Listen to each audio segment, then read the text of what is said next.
Stop begging for crumbs. Why Black women entrepreneurs must demand capital, not charity.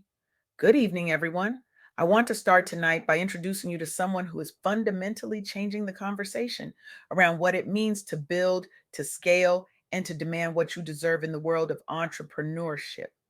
Her name is Valerie Macey, and the insights she shared with me recently have the power to completely shift how we think about resilience, access, and the systems that claim to support Black women, but consistently leave them stranded at the starting line with nothing but empty promises and feel good platitudes.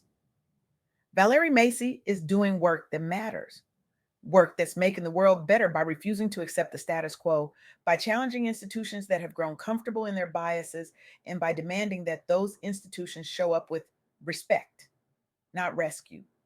She's not interested in charity, she's interested in equity. And tonight I want to share what I learned from Valerie Macey, and I want to challenge something we've been told to believe for far too long. Here's the thing we don't talk about enough, the thing that should make every single person in this room uncomfortable.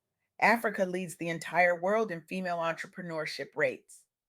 Women on that continent are starting businesses at rates that would make Silicon Valley blush, that would make every tech hub in the Western world sit up and take notice. And yet, women founded startups globally, including those led by African women, capture only 2 to 3% of venture capital funding. 2, 2, 3%. Not because these women aren't ready, not because their business models aren't viable, not because they lack the skills, the vision, or the drive, but because the institutions that control the money, the institutions that hold the keys to scale, have decided consciously or unconsciously that these women don't deserve respect, capital, or access. Let that sit with you for a moment. Let it marinate. Let it make you angry because it should.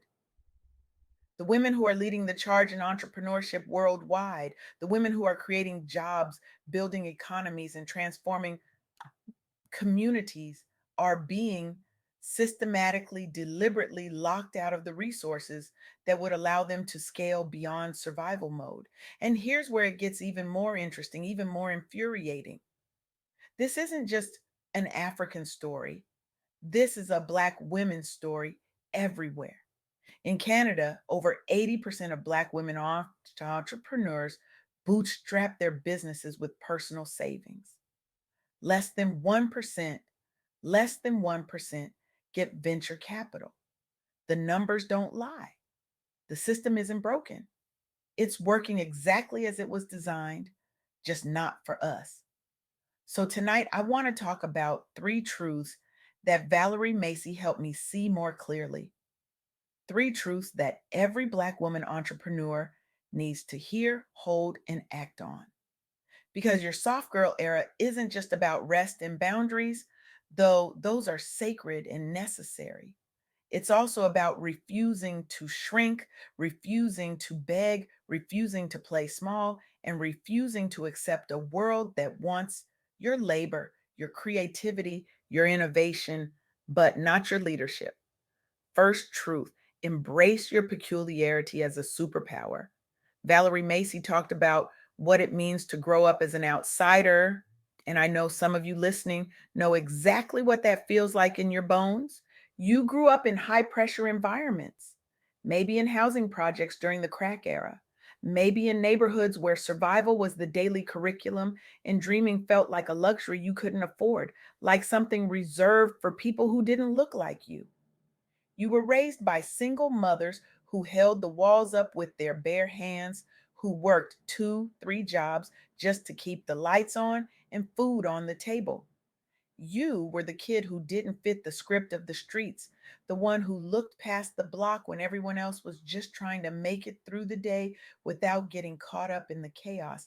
People treated you like you were odd, peculiar, different, strange. And maybe you internalized that for a while. Maybe you thought something was fundamentally wrong with you because you didn't conform to the chaos around you, because you wanted more, because you dared to dream bigger than your zip code. But here's what Valerie Macey knows, and what I need you to hear tonight, what I need you to tattoo on your soul. That peculiarity, that outsider status, that refusal to conform, that's not a flaw. That's your competitive edge. That's the thing that kept you from becoming a statistic.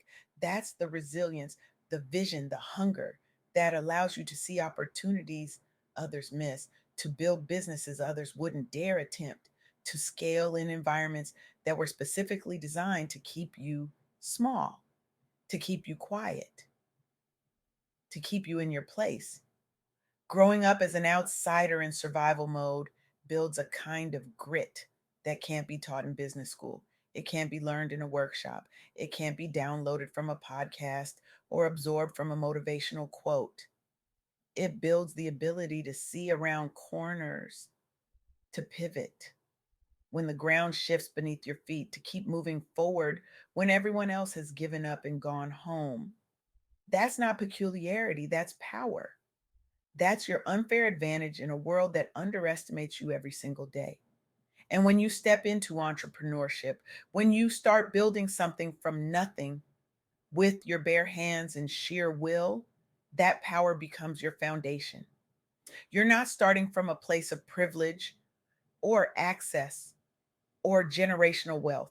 You're starting from a place of resilience. And resilience, my friends, is the most underrated, undervalued currency in business. So if you've ever felt like you don't belong in the rooms where decisions are made, if you've ever felt like your background disqualifies you from success, if you've ever been made to feel less, then because of where you came from, I need you to flip that script right now. Your peculiarity is your superpower. Own it. Use it, weaponize it, let it propel you beyond the barriers that were built specifically to stop you. Second truth, self funding is the entry point, but networks unlock scale. Let's talk about money because we have to. We can't keep dancing around this. Over 80% of Black women entrepreneurs start their businesses with personal savings. They're funding their dreams out of their own pockets, draining their savings accounts, maxing out credit cards because the doors to venture capital are locked, bolted, and guarded by gatekeepers who don't see their value. And here's the thing that nobody tells you, that self funding phase, that bootstrapping era, it teaches you things that venture backed founders never learn. It teaches you how to stretch a dollar until it screams, how to prioritize ruthlessly, how to build lean and mean, how to generate revenue from day one because you don't have the luxury of burning through investor cash for 3 years before you turn a profit. But here's what Valerie Macey made crystal clear. And this is the part that changes everything. Self funding gets you in the game, but it doesn't get you to scale. You can generate revenue all day long, work yourself to exhaustion, hustle harder than anyone else in your industry, and still be stuck in what researchers call the sticky middle. You're making money, but you're not growing. You're surviving, but you're not thriving. You're working 80-hour weeks, but you're not building wealth. You're not building legacy. Why? Because scaling requires resources that personal savings simply cannot provide. It requires access to networks, to strategic partnerships, to formal finance, to frameworks and systems that are specifically designed to help women transition from revenue generation to true growth. Let me tell you about Rebecca Inan Chong. She's a Cameroonian American tech entrepreneur who founded Apps Tech in 1999 in Washington, D.C. She built IT solutions for global enterprises, and she did it while navigating a male dominated industry that gave women led tech startups less than 3% of venture capital. She faced skepticism at every turn. People doubted her because she was a Black woman in tech. They questioned her credentials, her vision, her ability to deliver. But Rebecca didn't wait for permission. She didn't beg for validation. She bootstrapped initially, leveraged personal networks for enterprise contracts, and then did something revolutionary, something that would change the game for thousands of women who came after her. She built the Key Network, a system designed specifically to give African women founders access to the finance and resources they need to scale beyond survival. Rebecca didn't just build a business, she built a pipeline, she built a movement, she shifted the narrative from rescue to respect. She demanded that institutions stop wasting money on training programs that funnel resources to consultants instead of delivering capital to the women who actually need it, who are actually doing the work. And here's what happened. She scaled Apps Tech to multi-million dollar revenue. She empowered dozens of women to break through that revenue to scale barrier. She influenced policy. She changed the conversation. She proved that when you give Black women access to capital and networks, they don't just survive, they dominate. That's what networks do. They don't just give you a seat at the table, they help you build your own table, set your own terms, and then invite others to sit with you and build alongside you. So if you're bootstrapping right now, if you're funding your business out of your own pocket while watching less qualified founders get millions in funding, I see you. I honor that hustle. I respect that grind. But I also need you to hear this, and I need you to hear it clearly. Don't stop at revenue. Don't get stuck in the sticky middle. Don't accept survival mode as your permanent reality. Find your network, build your network, join a key network, connect with other Black women entrepreneurs who are on the same journey, who understand your struggles, who refuse to accept the limitations that society tries to place on them. Because the next level of your business isn't going to come from working harder. It's going to come from working smarter, from leveraging the collective power of women who refuse to be locked out, who refuse to accept crumbs when they deserve the whole feast. Third truth, demand respect, not rescue. This is the one that's going to make some people uncomfortable. And I'm not just okay with that, I'm counting on it. Because Valerie Macey taught me something that every Black woman entrepreneur needs to understand at a cellular level. Training programs are not the answer. Consultants are not the answer. Feel good initiatives that pat you on the head and tell you to lean in while offering no actual resources are not the answer. Capital is the answer. Access is the answer. Institutional reform is the answer. Respect is the answer. Here's what the data shows, and this should enrage you. Only 37% of African adult women have bank accounts, compared to 48% of men. That's not a training gap. That's not a readiness issue. That's a systemic access gap that has been deliberately maintained to keep women economically dependent and powerless. Globally, female led startups get 2 to 3% of venture capital, despite the fact that women, especially African women, are leading the world in entrepreneurship rates.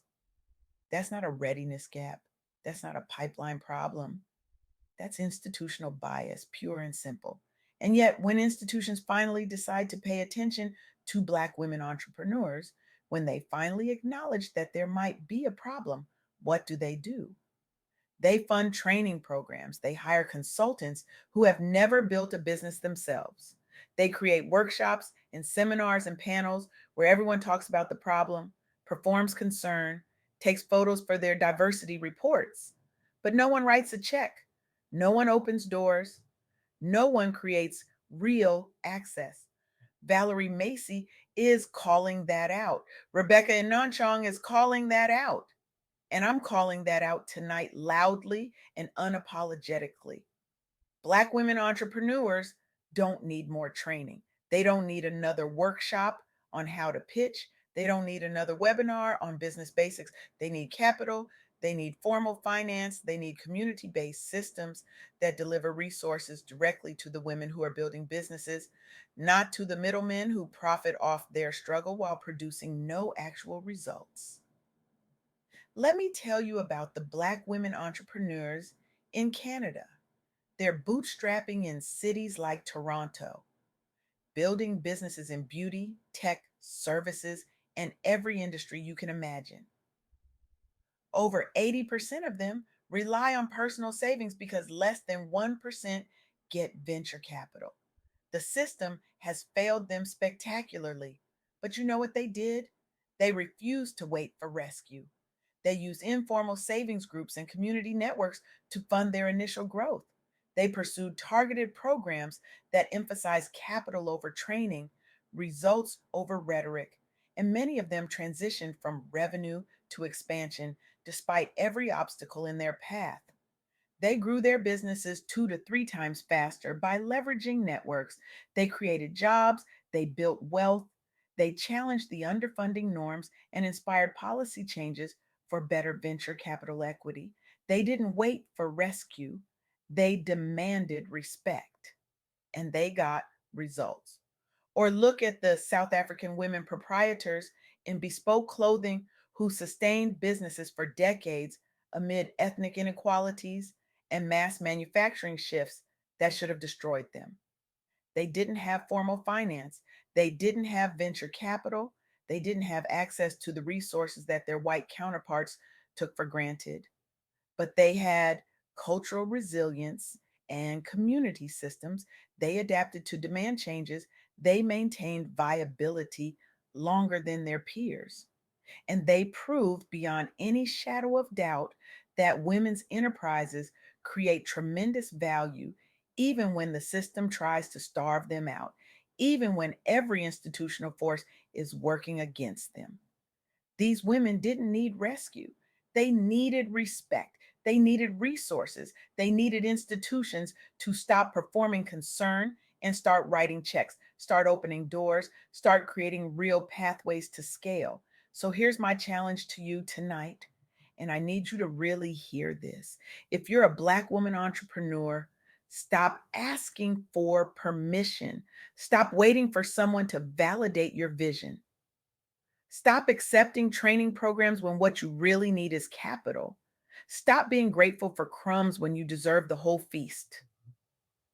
Demand respect, demand access, demand that the institutions that claim to support you actually show up with resources, not rhetoric, not another panel discussion, not another photo opportunity.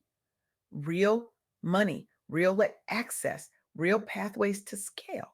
And if you're someone who works in venture capital, in finance, in policy, in any institution that controls access to resources, I need you to hear this too. And I need you to sit with the discomfort of it. Stop funding consultants who produce reports that sit on shelves. Stop funding training programs that make you feel good but produce no actual results. Start funding the women, write the checks, open the doors, build the pipelines, show respect, not rescue. Because here's the truth that Valerie Macey helped me see with absolute clarity. Black women entrepreneurs are not a charity case. They're not a diversity initiative to check off your corporate social responsibility list. They're not a feel good story for your annual report. They are the future of entrepreneurship. They are leading the world in business creation. They are building the economies of tomorrow. And they deserve the same access, the same capital, the same respect, the same opportunity that every other founder gets without having to beg for it. Your peculiarity, that outsider edge, from fighting chaos, from surviving environments that were designed to break you, from refusing to conform to limitations that society tried to place on you. That's not just a survival tactic. That's the foundation of your legacy. That's the tool you need to demand the capital and networks you deserve. Your resilience isn't just about getting through hard times. It's about building something that lasts, something that creates wealth, something that changes systems, something that leaves a legacy for the next generation of Black women who are watching you right now, learning from you, getting ready to follow in your footsteps and go even further than you did. So here's what I need you to do. Not tomorrow, not next quarter, not when you feel ready, now. Join or build a key network today. Connect with other Black women entrepreneurs who refuse to accept limitations. Apply your resilience to scale beyond survival mode. Turn revenue into legacy. Demand respect, not rescue. Demand capital, not charity. Demand access, not excuses. Stop begging for crumbs. Stop accepting training when you need capital. Stop being grateful for opportunities that should have been yours from the beginning. Build the business that scares you. Build the network that supports you. Build the legacy that outlasts you. Do it with your peculiarity fully activated. Do it with your resilience weaponized. Do it with the absolute certainty that you deserve every resource, every opportunity, every dollar that flows to founders who didn't have to fight half as hard as you did to get half as far. Your soft girl era isn't about shrinking. It's about expanding into the fullness of who you were always meant to be. It's about rest, yes, boundaries, absolutely. But it's also about power. It's about refusing to play small in the world that profits from your limitations. It's about building wealth that transforms communities. It's about creating access for the women coming behind you. The world needs what you're building. The world needs your vision, your resilience, your refusal to accept the unacceptable. So stop waiting for permission. Stop begging for crumbs. Demand the feast. Build the empire. Create the legacy, starting right now.